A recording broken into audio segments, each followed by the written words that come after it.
여러분 안녕하세요. 선한교회 오성래 목사입니다. 오늘도 우리 주님의 은혜와 평강이 여러분 가운데 넘치시기를 바랍니다. 오늘은 출애굽기 11장 1절에서 10절 말씀을 통해서 하나님의 최후 통첩이라는 제목으로 말씀을 나누려고 합니다. 오늘도 하나님께서 우리를 지키시고 인도하시는 줄 믿습니다. 믿음으로 승리하는 복된 날이 되시기를 바랍니다. 5월 21일 말씀과 만남 시작합니다. 하나님은 모세에게 한 가지 재앙을 바로와 애굽에 내리겠다고 말씀하십니다. 여기서 한 가지 재앙은 앞선 9가지 재앙과 구별해서 지금까지와는 달리 생명을 빼앗는 특별한 재앙이 될 것을 나타냅니다. 바로가 9가지 재앙을 경험하면서 회개하고 이스라엘을 내보냈다면 생명을 치시는 10번째 재앙은 피할 수 있었을 것입니다. 하나님은 바로가 10번째 재앙을 당한 후에야 이스라엘을 내보낼 것이라고 말씀하십니다. 모세는 9가지 재앙에도 불구하고 바로가 이스라엘 백성을 내보내지 않았기에 불안한 마음, 하나님의 약속을 의심하는 마음이 있었을 것입니다. 그러나 결국에는 이스라엘 백성을 내보낼 것이라고 강조하시면서 하나님의 약속이 모두 이루어질 것을 확신하게 하십니다. 하나님은 재앙이 있은 후에 이스라엘 백성들이 애굽인들로부터 은, 금, 폐물을 얻게 될 것이라고 말씀하십니다.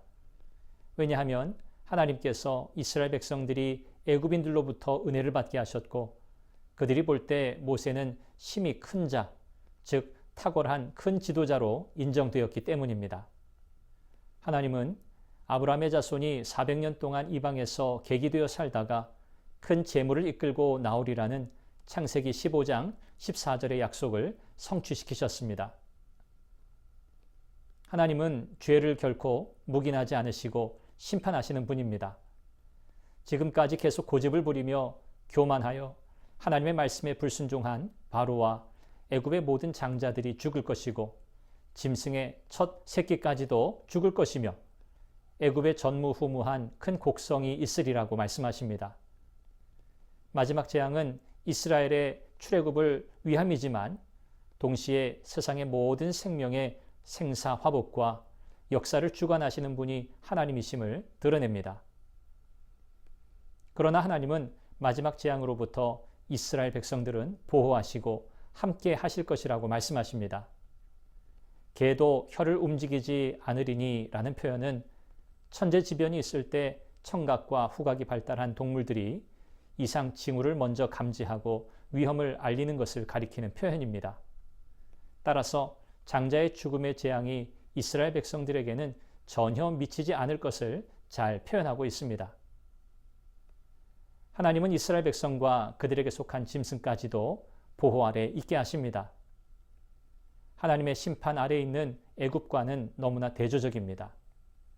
하나님이 주시는 복과 저주가 얼마나 엄격한 것인지를 알 수 있습니다.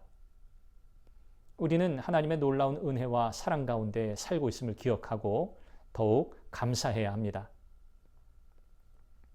모세는 마지막 재앙이 애굽 전역을 덮고 큰 고통과 슬픔에 잠긴 후에 바로와 애굽 모든 백성들이 절하며 나가라고 해야 나가겠다고 선언합니다.